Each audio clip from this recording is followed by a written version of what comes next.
Jay Marku, what's up, bud? How you doing, Good to see Rich? you. Great How are you? seeing Thank you for having me. Oh, thanks for coming. Making that trek from Astoria. How'd you get it? Did you drive or No, take the train? I drove from Westchester. Oh, that's right. You just drove from Washington. You didn't stop in Astoria first? No, no, no. Awesome. Straight here. Traffic was great. It says like nice. an hour and a half, but I got here in like 50 minutes. So that was never happens in Long Island. Yeah, it It's a took me. rare case. Me too. It was quick today. Yeah, It wasn't bad, I was in and out of traffic a little bit, but it was quick. It wasn't as bad as I thought it would be. Yeah. I left around 10 o'clock, though. 9:45, I think I Yeah. cut out. And But Westchester traffic is not bad. Long Island is brutal. Oh, Every Long time Island's terrible. Every time you cross the bridge here, you gotta get stuck. Where in Westchester are you? Harrison. Harrison. Okay. Yeah. Own a house or you rent? Or No, what I do you- rent. I rent. Rent there? Yeah, we got back from LA 3 years ago. So That's we were right. There, yeah. So, So we wanted to what's that? check out the area first. So you moved to Harrison. You Yeah, like yeah. it? It's beautiful. It's good. up Yeah, there. the kids like it. The schools. Are they in Harrison schools? Yeah, yeah, yeah. It's good yeah. schools, It's that's very true. good. Yeah. That's not affiliated with Rye. That's on its own, Harrison. They got their I own think it's stuff. its own. Yeah, yeah. Its But- own district. And then Rye is the next time. There's the next town. Yeah, yeah. But it's cool because when I'm in the train, sometimes you get those players. I ran into Joe Torre the other day. Yeah, yeah, I think yeah. I showed you a It's a picture. Harrison. No, you didn't. But He's in Mamaroneck, I think. New Rochelle. Oh, New Rochelle. Yeah. Also, Mariano Rivera is in Harrison. Well, no, Mariano Rivera left? is now in White Plains. He's by us. Okay. He's by where I live. He's not too far from us. Uh, He used to be in Harrison. yeah, yeah. And then I think he sold his house to Carmelo Anthony, if I'm not mistaken. Oh, interesting. So Carmelo lives in his old house, and then Mariano's in White Plains. Beautiful home. He's on the golf course now, Mo. Nice. And- I think I saw him like 6 months ago. I was at his house. He was, Brandon is in Scarsdale too. There. Brandon's in Not far. Scarsdale, yep. Yeah. He's around 10 minutes from me. One time he was at a coffee shop in Harrison. I ran into him. Who, Brandon? Brandon, yeah. That's funny. Brandon guy's all over the place. Pain in the ass, though. So, but good man. He's a good man. And then He's a- Paul O'Neill lived in Rye. No, wow. I And remember him. My favorite Yankee team. Yep. Yeah, me too. Me Those- too. That the was Joe great, Torre was, yeah. great growing up. Tori also had a summer house in Mayapack.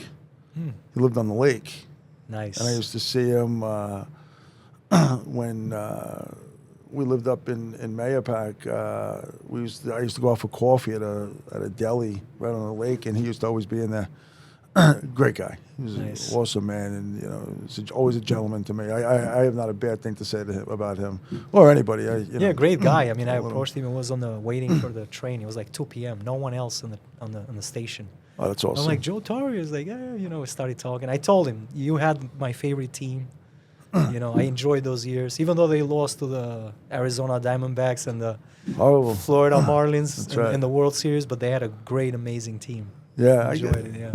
It's it was an interesting team. I'm gonna have Jimmy on in a couple of weeks when he comes back. I'm Nice. gonna have him talk, and also looking to get a couple of other players that we wanted. We're gonna talk a little bit, but it's not gonna be about sports. It's gonna be more about the real estate and what they do. I love the combination of real estate and sports. I always Goes been a hand in hand. sports guy, real estate and the balance that you have in our office, which you're a sports guy too. That's a huge thing for me because I love sports too. Same thing, yeah. Yeah, obviously. real estate and sports. So is a good take me combo. through you.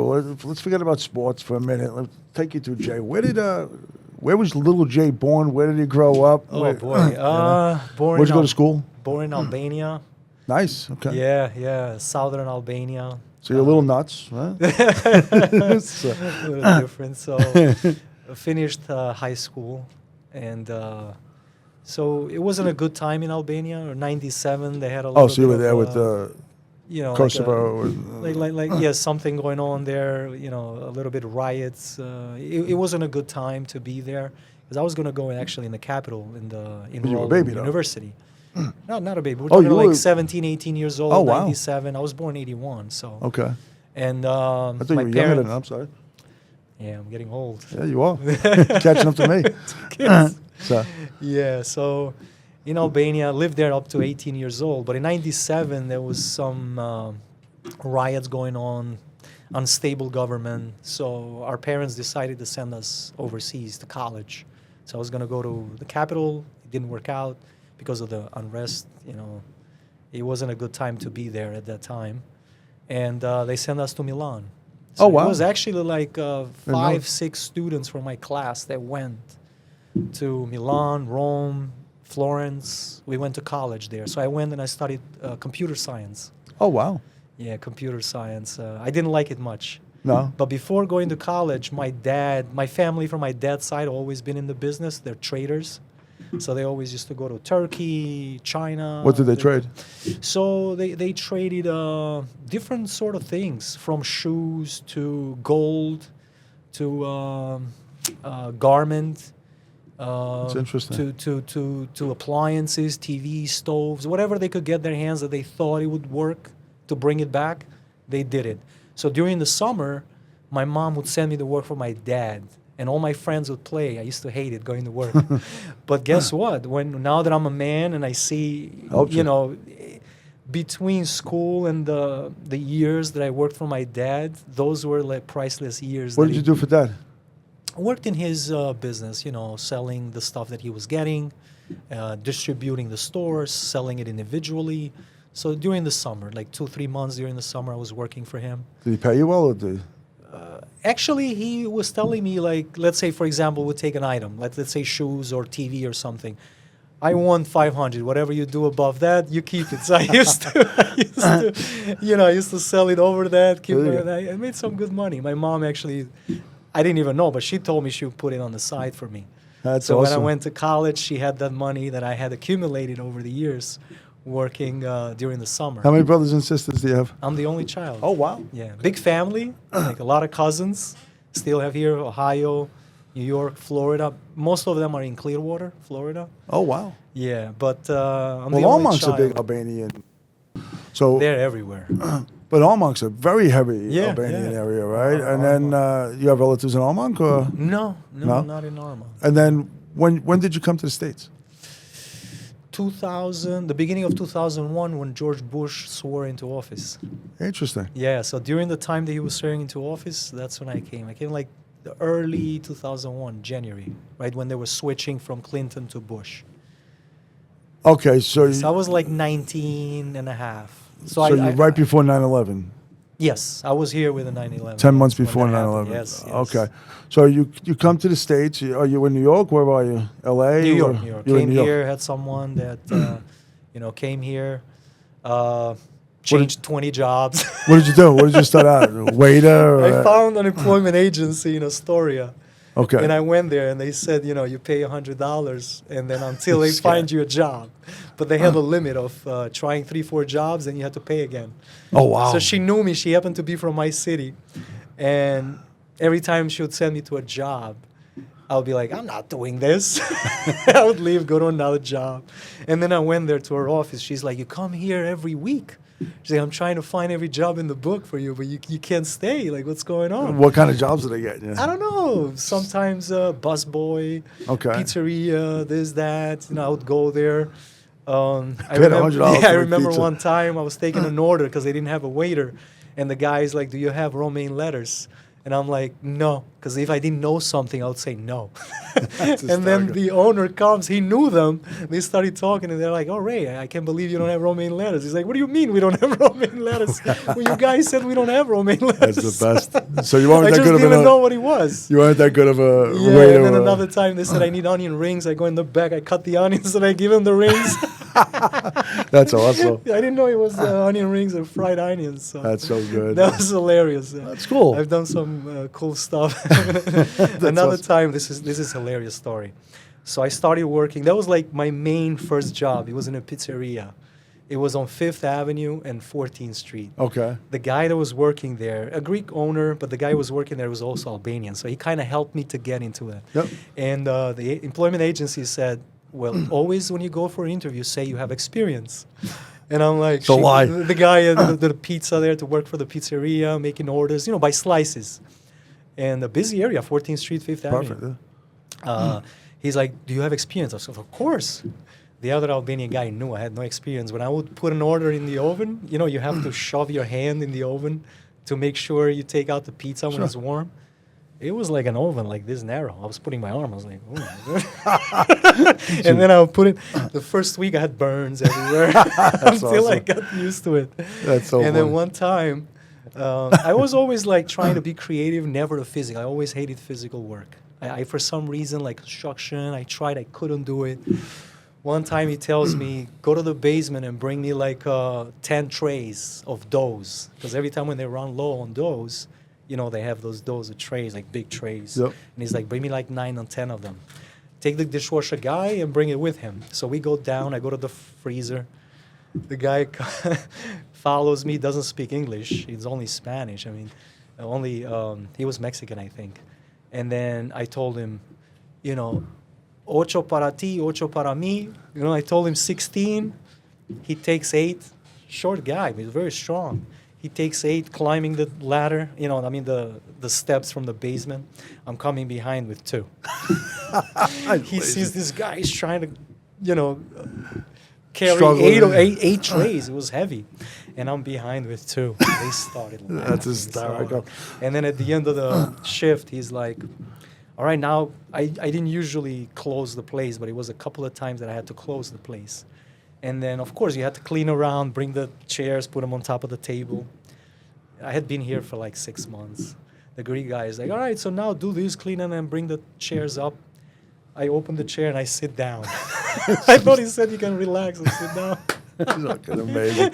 He's Oh, like, God. no, bring the chairs up. How many can jobs did you clean." get fired for? It's like, I don't know. I had like 18, 20 until I got a good one in Regal Park. And what was that? It was a waiter. So that was right around the time of September 11.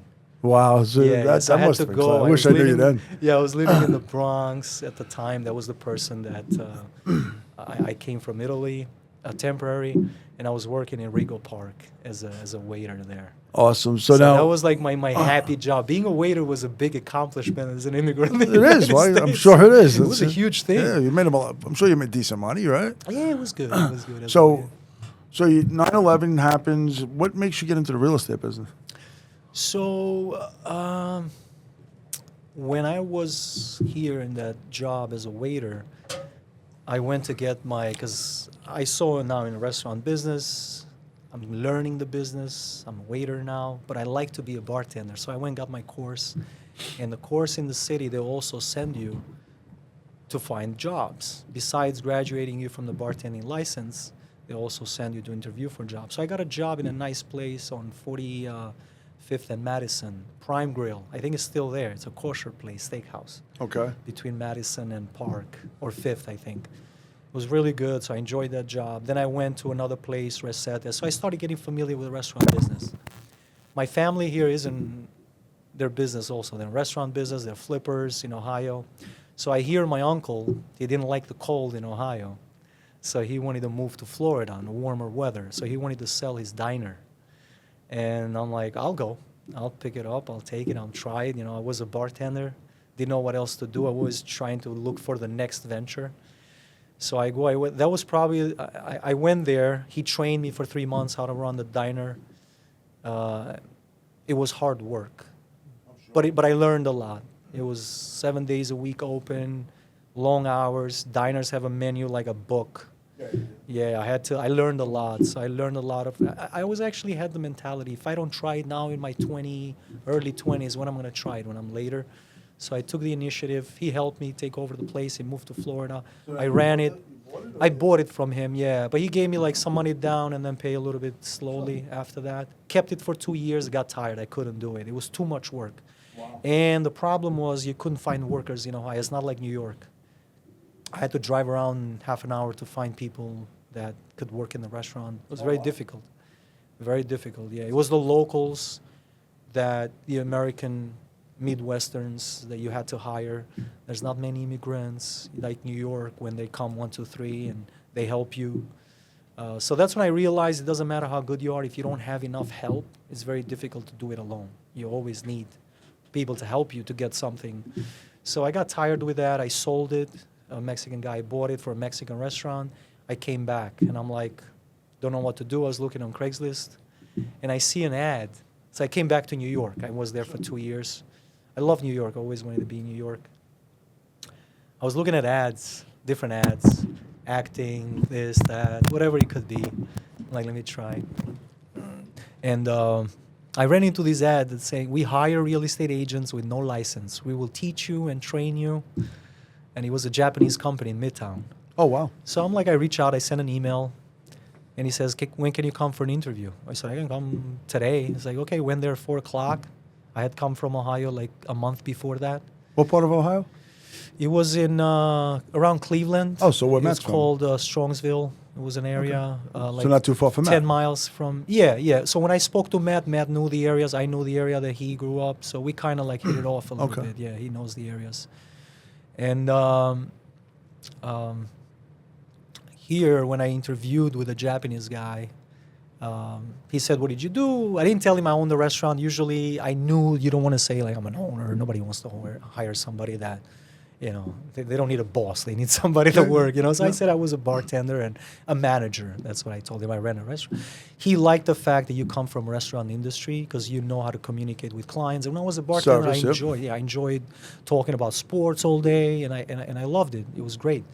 So he said, all right, this guy, and he said, when do you want to start? I said, I'm not working. I mean, I'm home. I can start tomorrow. He's like, all right, be here 9 a.m. Great. I go home. I have no clothes.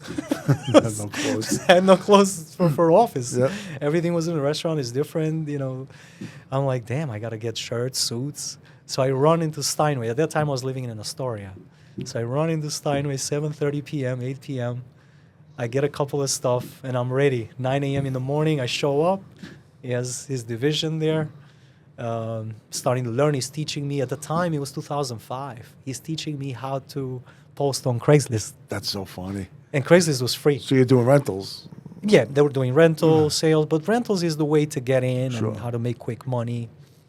So I learned how to post on Craigslist. It was like it started at 9 o'clock. It was like 10:30. So you're working in the city. Are you working in Manhattan now, or are you in? Yeah, this was in Manhattan, Midtown. Okay. Yeah, it was my first day.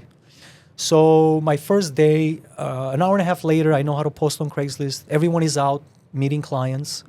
The good thing is that company, which I didn't know in the beginning when I started, they own 30 properties, so it was wow. all exclusive. They had a real estate / management in-house. So later I ended up realizing that these guys are great because I don't have to, to compete for listings with whole New York City. Splits were low because they have their own listings in-house, but at least you have You're making money. Yeah, you have inventory to work on. Sure. And the only competition is your agent in your associates in the office. How many offices? How many agents in the office? I think he had like 10, Okay, 10, so it's not 12. even that Mostly big. Japanese. He had an American division. It was like 4 of us. Okay. And that day that I started, an hour and a half later, I learned how to post. He's like, do you mind going to St. Mark's? He said, I have a client, because everyone was out working with clients. I had been there for like an hour and a half, 2 hours. I said, sure. I lived in New York for a long time. I had never been to St. Mark's in my life for some reason. Yeah. I didn't know. So I took the bus on 2nd Avenue, went to St. Mark's. I met this guy, which he came as a client from some listings that they would post with the office numbers. They would call the office and then they would send the agents to show. And I just met the guy who was, I think, a software engineer or something. It was a studio, and I had just started real estate 2 hours ago. It was a studio, exposed brick wall, St. Mark's, right on St. Mark's, but he was in the back. So I go in, I show it to him. He's like, what do you think? I just came in the city. I got a new job. I was like, it's great. You know, you're facing the back, but you're right outside with everything you need. You have stores, everything you need. This came natural to me. I didn't get trained for that. Wow. And I said, and you're in the back. It's not noise. You don't have it. You're not in the front. You're in the back of the building, so it's quiet.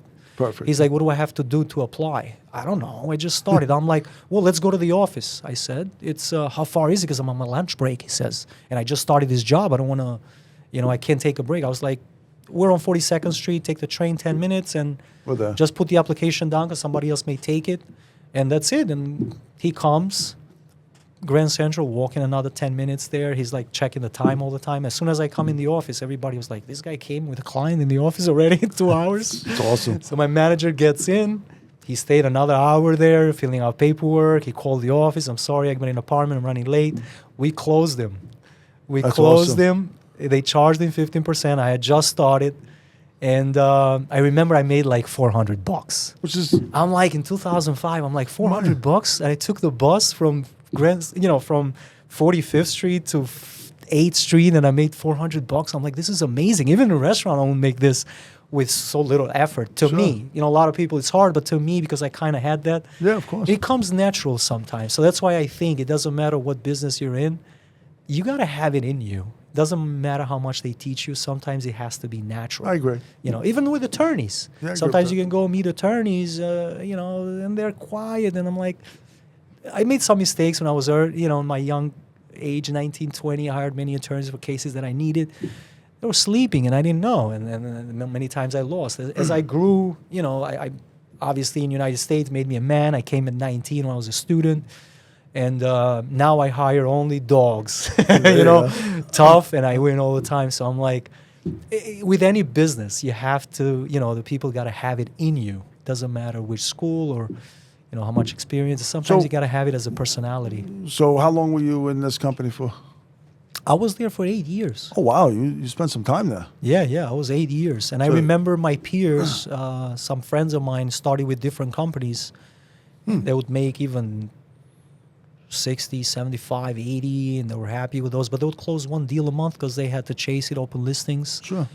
I was on a 35% split, but they were internal listings. And I would knock 5, 6 a month. It was great for me.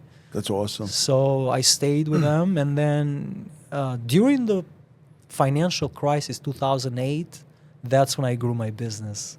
A lot of people So I grew my business too. Yeah, a lot of people left the business. They didn't want to deal with them anymore. Everyone, financial crisis, everyone left the city. That's right. We had owners, please, I need to rent it. So I introduced, where I was living in Astoria, I had to introduce the Manhattan model. Because in Astoria, the moms and pops never knew what it is, an OP. So I told them, listen, you have the apartment, let's say, for 15, 14. Let's do 17, 16, but you pay me the OP instead of tenants paying. Or we can try both. We put it with fee, the same way as you're used to. Or let's try the no-fee route like they do in the city, and you pay me the 1 month. And it's funny, we would advertise both ways online. Clients would call for no fee at a higher price. They would never call with fee at a lower price. Crazy. And that's how I grew my business, referrals, this and that. And then 2 years later, 2010, I have so many clients, landlords, private landlords calling me. All in Astoria. I went to my broker. I told him, Tom, I have 2 arms, 2 legs. I can't be, in many places at the same time. I need to get my broker license to get a team. But he helped me. He was great. My first boss, he was great. I still friends with him today. I'm sure you are. Yeah. So where did you go after that? So after that, I got my broker license, and I opened a small office on 30th Avenue, 32nd Street. Okay. I called it DJ Real Estate because with my ex at the time, we had a little dog. His name was DJ. Oh, that's awesome. So I named my company after my dog. There you go. Yeah. So we worked out. Every time there's love involved, it always works. Yeah. So 32nd and what'd you say? 30th Avenue. 30th Avenue. So you were right up the block from Amarelli and... Yeah. They were like 2 blocks away. Yeah, we had a lot of volume on rentals. Was Butchie around back then? Remember Butch? Probably. I think so. And all the guys in Butchie had his own. He was but he wasn't on MLS. Good guy. I wasn't on MLS. You weren't on MLS I was doing, after Craigslist, there was Naked Apartments, and then some others, and then Street Easy came along. And so you end up, you're in Astoria. What are you doing? You're doing it on your own. What kind of business are you doing? Rentals, sales? Everything? Mostly rentals. I was getting a lot of rentals from the moms and pops. It was an exciting time for me. I had just opened my business as a broker. I wasn't hiring a lot. I was just hiring who I knew and if they were good or not. Okay. So my main guy, Vinny, is with me till this day, again, today. I met him when I was taking some continuing education classes at the New York Real Estate Institute next to Macy's. Sure. That was a great school. That's where I went. And he said he was starting with a company. I said, I'm opening my own now from leaving my Japanese company. I'm still using their listings as a co-broke, but I'm opening my own in Astoria. And I said, no, go try it and come back. And he came. He was my first guy, started with me. And then after that, I have a couple other guys. One guy, he's with Compass today on Bianca Conasuolo's team. So Bianca's awesome. Yeah, he's very good. He was with me for 7-8 years. I took him when he was 19. And then my cousin came also from Italy, Clevis, with he's got the Metani team. He started with my company. Oh, he started with you. Yeah, That's he right, was yeah. very hungry, Yeah. very motivated. Once he got the Did license going, He was then in started- Compass also, right? Yeah, when he left me, he went to Compass. Yeah, Did when he you left. did you end up in Compass too or no? No, I did not. So what happened is after I ran my company, it was great. I mean, we did 250 to 350 listings a year. But then it came to a point after 8-9 years. I'm like, well, I'm teaching all these guys. I'm, assisting them or catering to them. But I felt like stuck because I couldn't learn from others myself. Sure. So I felt like I need to improve as well based on what I know. So now what I know, it's great. I'm leveraging that. I'm taking advantage of that. But how can I grow now? So that's when I was like, what am I going to do? Go somewhere else? And then we became parents the first time with my first daughter. And my wife is like, well, we've been here for 20 years. Why don't we try something else? You're first-time parents. Do we go to Long Island? Do we go to Westchester? I have family in Florida. We used to travel to LA a lot. She loves LA. I love LA. We're like, why don't we just move to LA? Oh, wow. She got a job in LA from her. She works for a hedge fund here.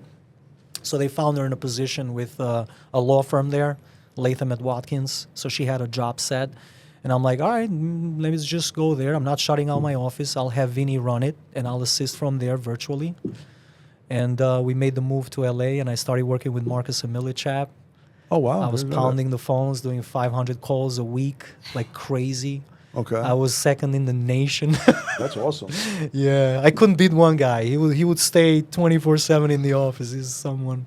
You always got one of those guys. Yeah, that but I gotta was catch. second in the nation. I was doing 500 calls a week, and I'll get rejections after rejections. Good for you. So how I would do it is in the morning I would call my owners that I had a relationship with to get the energy flowing, going, get the positive vibes, and then I'll start doing cold calling because I knew it was going to be gonna be a a lot rough of day. rejections. Yeah, you don't want. But it's not for everyone. A lot of guys, it's not for everyone. I did it though. It was a great experience. I loved it. Yeah. Yeah, I loved it. I made a lot of connections. The problem was that pandemic started, so it slowed down. People didn't want to meet. The So you were vaccine- in LA for COVID? Yeah, I was there. I moved there in December 2019. Started right my there. job March 2020. The whole world shut down. Wow. So and they didn't say it was going to last 2 years. They said it was going to last 2 months until the June. So it, I opened, actually- it opened for a month, but then it closed again and again and I again. actually bought Keller Williams New York City when it shut down. Yeah, that's a great time to make moves. When was everyone awesome. runs, that's when you gotta. I got an amazing rent at 99 Park. I was paying $21 a foot at that office. I like that office. It's It's a very great nice. office. I like the office we're in now, but Yeah, I like yeah. 99 Park. It was Both are good offices. Yeah. But all right, so you're there. How long did you stay in LA? 2 years. What made you come back? We got pregnant again. Nothing else to do. Just moved back to New York. She's like, oh, I want to go back home. She felt homesick. She's like, I want to go back to my parents. And Okay. now I have a second child. We don't know anyone here. The whole world is shut down. LA County, it was closed. Yep. Like you couldn't go out to a restaurant. Well, LA was nothing. brutal. We had to drive all the way to Orange County just to get lunch. Oh my Because God. Orange County was open, Ventura County was open, but LA County, they shut it down. Really? So, yeah, it was really bad. Thank God we had a balcony. So it was, Wow. and my area, West Hollywood, became prone to all the riots. An avenue away on Melrose Avenue on fire. Wow. You know, they would put the sneakers shop on fire. It was crazy. They rows of stores on fire. I would see the smoke from my balcony. did not know that. I I'm like, remember that. damn, I'm paying so much money to be here in West Hollywood, and Watching flames. 4 or 5 months later, you were like in a War zone. war zone. Yeah, it was crazy. Yeah. And I have a little one, so So you decided to come back to New York. yeah, my wife is like, let's go back. Can't take it anymore. One Now- thing that bothered me about LA, I never felt, and you know, you live in New York, you're like, you make it in New York, you make it anywhere. Yeah. And there's a lot of cuckoos in New York, right? Not like LA. The only thing that bothered me that I never felt safe in LA for some Really? reason. Never I felt don't safe. either. That's funny Never you said felt that. safe. Something there that you never feel safe. Like here, you know who's on a suit, who's an office guy, who's a homeless. There, you can have a guy dressed like us in a suit and be cuckoo. Yeah. You know, it was very It's interesting dangerous. you said that. I was down there a couple Yeah. times, and we were in LA for masterminds. And I remember walking from the hotel that I was at, right? right by the where the Kings and the Lakers play, Staples Center. Yeah, Staples Center. And I remember walking out. They told me go up the block and to the left is a supermarket. And I don't know why I remember this. I made the left and I was like, I'm going back. Yeah. And I went back and the guy said, it's a good idea you didn't. You got to go with a group of people at this time, so you got to feel safe. Then a bunch of us were going to go to a U2 concert. And they were playing, I forgot where they were playing, somewhere in LA or, at one of the big arenas. And I said, how long is it going to take to get there? He said, 4 hours, because of traffic and all that crap. And I was like, holy shit. I said, well, how far is the walk? 3 miles. I was like, wait a minute, 4 hours, 3 miles. I was like, that makes no sense. Yeah. I was like, I'll just walk it. He goes, no, you're not going to come back alive. Wow. It might have been 7 miles. And he's like, you're not going to make it because you got to run, you got to go through some of these tough neighborhoods and they're going to know and they're going to see that you're not part of it. And you're right. I never feel safe. And again, there's nothing wrong with it. I think it's a great town. I know a lot of people that live there, and I'm sure it's awesome. But I don't feel safe there. Yeah. I guess you got to be born there to feel safe. It's a lot of people from Northeast there. Is there really? In my building, when I went there and I met the management people, they're like 85% of this building here are from Northeast. Wow. Yeah, whoever didn't want to go to Florida, let's say, when they left New York, mostly they go to L.A. And now all the LA people are in Texas. Yeah, they did. Moved to Texas and Nevada. And Nevada. And Nevada, yeah. So, A lot of them, a lot of the locals. But then, of course, a lot of people from San Francisco were moving down to L.A. And Northeast was moving down to L.A. Wow. Yeah. It's interesting Those are the how, patterns, yeah. all Of that people worked. moving around, yeah. So you come back to New York. Came back to New York. Great to be back. All my friends. So one of the things that I realized is we don't appreciate or take. What you have. We take it for granted that we build something for 20 years. It's not easy to build a relationship. It's not easy to. One guy when I was in LA was telling me, Jay, do you know that piece of paper? Because I still to this day keep a piece of paper with my landlords, my contacts. And he said that piece of paper you have is priceless. All the relationships that you build. It is. And then one day I was going through Instagram and I see something. It's like stay where things go well for you. Stay in that place where things run smoothly. Sure. And that's when I'm like, it's New York. I'm like, I can make the money in New York and I always can go visit in LA or everywhere I want. Well, you still do business in LA, right? Yeah, I mean, I have my broker license there. Would like to take advantage of more listings, but that's why I moved here with KW to establish something good and then you came extend. back. You came right to KW, or Yeah, when I came back, I didn't want to go back to my old office that I was operating because I wanted to get out of that and learn something and learn from people that been in the business longer than me. Learn from you, from others, from Michael Shapett, an attorney. Peter was next to me, so that was great. Those are contacts that help you how to run your business. Yeah, you can be next to you, and but they're priceless because when you have your own office independently, you got nobody to go to. That's right. You know what I mean? When you have a bigger office, it's. So you come to Keller. Yeah. And then, did you bring Clevis, or Clevis was already here? He was already there. He was there. He left Compass, came to you, and I came back from LA. I didn't want to go back. My office was still open. Vinny was running it. Oh, wow. Yeah. But I didn't want to go back to my office. I wanted to do something. I wanted to either move my office under a bigger umbrella. And I met the first time with Fanny. And Fanny said, well, in order to come here, you have to shut down your office. I said, I can't do that. It's the only thing keeps me going, that I pay for my kids and all that stuff. And because I didn't know, it was the uncertainty. So what I did, this was smart because I lived in Harrison. I just went 10 minutes away to Stanford, got my Connecticut license, and I joined Prestige there just to get the feel of how Keller Williams works. And I loved it. The energy was great. Everything was great. Positive. People were happy. And then I called back Keller Williams, Fanny. I said, okay, let's move the office. I met with Lauren. Lauren was great too. Yep. Yeah, and then Lauren set up the meeting with you, and we hit it off. You were from Astoria. My business was in Astoria. You knew a lot of my landlords that I was working with. So still do. I was like, yeah, you can. And then you're a sports guy. That means a lot to me because besides of how we make our money and stuff like that, but how do you spend your free time? Like how do you get your mind away from all the, the busyness of daily work and stuff like that? So sports, it was a good thing that also attracted me to join to the office. That's awesome. And it's been great ever since. So what kind of business do you focus on now? Like what's your business? Rentals, sales? Well, the rentals is something that we put our energy for 20 years, and we don't even go to look for that. Owners call Just us. comes to you. Yeah, they call us and say, hey, Jay, I have this, I have that. So, and it's quick. And you have inventory to keep your younger agents, junior agents busy, because they have to start somewhere. When I started in commercial real estate, the guy told us, before you start working with us, make sure you are financially stable for 18 months. If you want to go to residential, it could take 6 months to a year to make a deal. Good, yeah. For selling. If you want to go to commercial, it's minimum 18 months.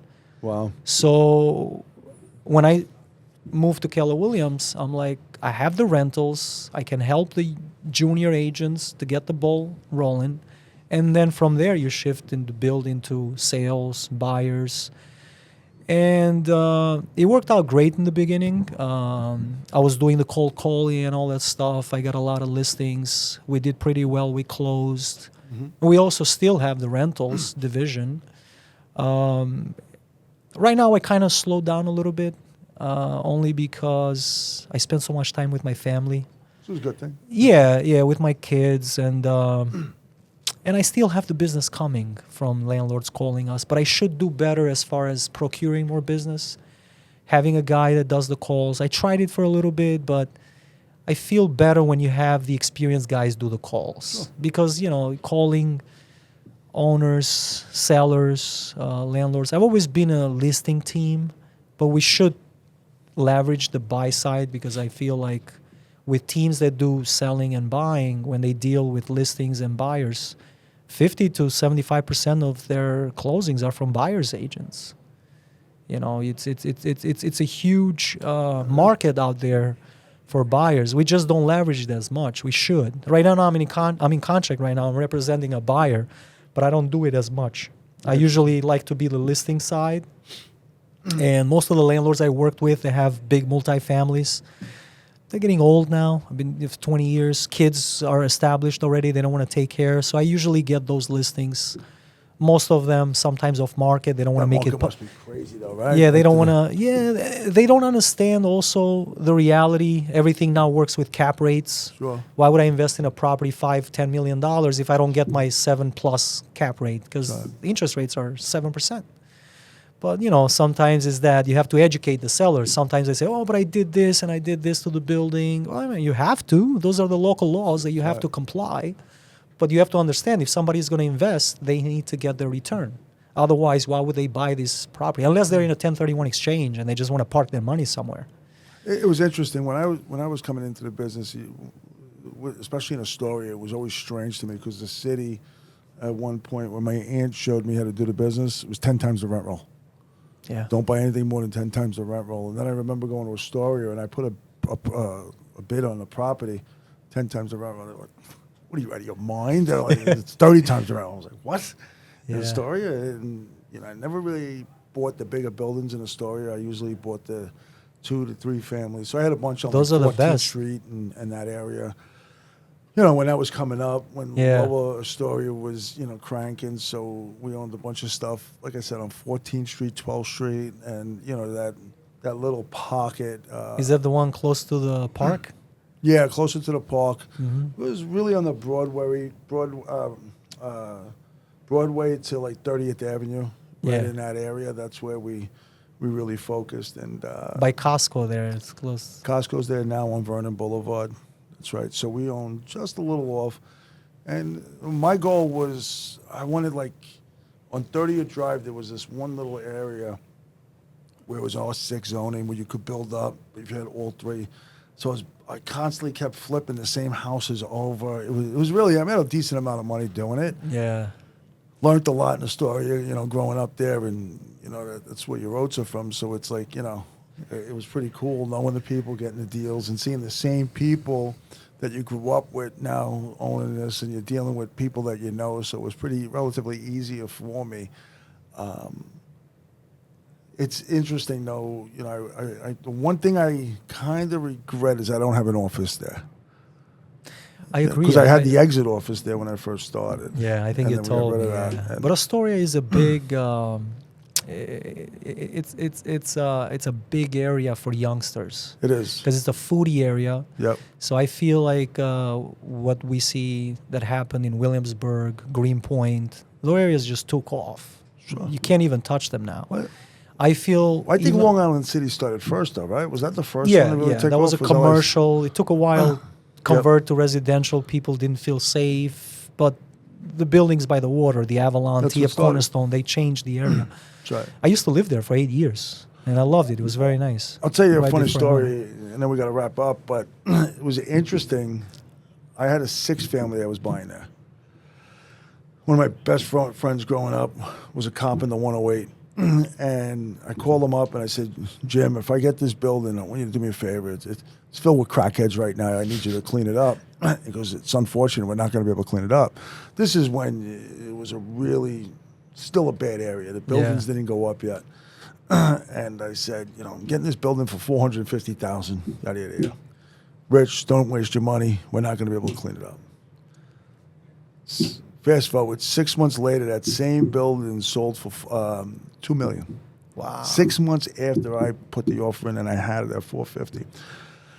It's because Mayor Koch moved into I guess it was the Avalon or whatever building, the first one that went And he up. started Mayor cleaning Koch it went in up, there and yeah. it started cleaning up. And then over time, that property that I would have bought for $450, I think the last one I heard, I think it sold for something like $4 or $5 million bucks. That's crazy. It was insane, the 6 family. Wow. And what they ended up doing is knocking it down and, putting a high rise over there. But insane the development that went on in Long Island City, Williamsburg, Greenpoint. Well, Greenpoint still didn't really take off the way those areas did, but it was fun watching them go. Yeah, yeah. And Astoria was always Astoria where, I feel you needed a lot of Astoria. connections in Astoria. Yeah, because it's moms and pops driven. They got to know you. They have to trust you. So- You have to be recommended. One of my accountants that I used to do business with, he wasn't really my accountant, but he was a big client of mine, was Mario. That's no, who I use. Yeah, you know Mario? Mario, of course. Yeah, so... and Mario he's, Racleos. he's still under the L? Yeah, he's Yeah. under the train. Great yeah. guy. And Yeah. his son's, right? Yeah. So his son played hockey with me a little bit. And Wow, small world. it You is. see? and it's such a special area. Like, I still go there for my spinach pie. It's, Yeah. I actually had a cheese pie yesterday. Did you really? So funny. Yesterday I got a cheese pie. So real quick, what do you see 25 going for you guys? 25, 26? Like, I mean, at the end of the day, in real estate is what you pretty Make a much, what you... what are you predicting when you for it? plant the seeds, that's what you're going to cultivate. Sure. If you don't make those calls, you don't follow it, you're pretty much going to get whatever who calls you. So real estate is very simple. You want to make sure next year you have a great year, you have to pound the phone. Mm-hmm. And you have to get those leads, and that's how it works. It's very simple. In my case, it's always...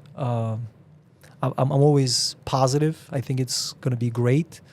In reference to our team, or what I think in general, what's going to happen. In general, what do you I see? mean, the interest rates are not helping. I have a couple of deals. Their contracts are out. They're not signed yet because they don't like the monthly payment. So I do think the interest rates is not helping. They need to come down a little bit because the Okay. prices are still high. Sure. But thank God we have our usual business with rentals and listings that we're selling and stuff like that. So I think it's good. For me, it's always constant. Would love to take it to the next level, but obviously you need help for that as well. And sometimes you need to hire better. And So with that being said, what can myself or Matt do for you that can help you have a better 2025?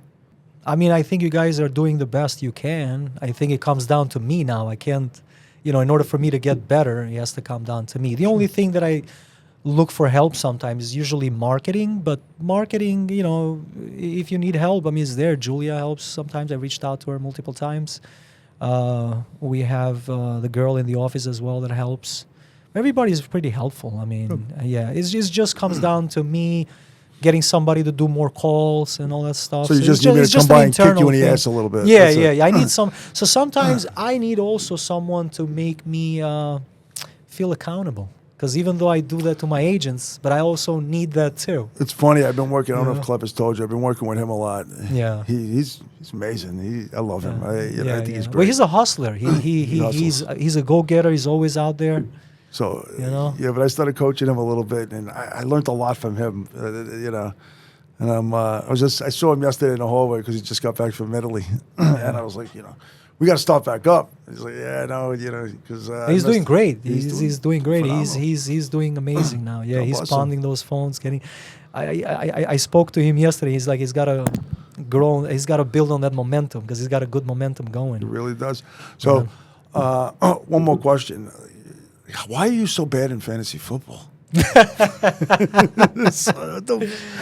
I don't know. I'm not. I won my other one two because I'm on 3 leagues. Like I lost this year. I can't believe it. I'm My on 3 team. I had leagues. such a good team, and I blew One it. on my old building where I used to live in Long Island City at the Avalon. We have a great league there. I won that for the 2nd year in a row. Nice, congrats. So that was a good one.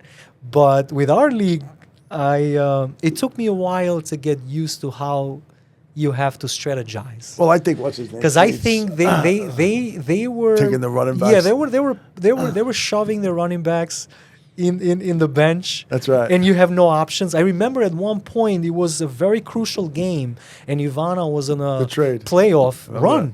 She had to win. She was playing with third strings players. Yeah, I Third remember. string tight end. Why? Because they would shut down the trades, and there was no one available to pick up on the free.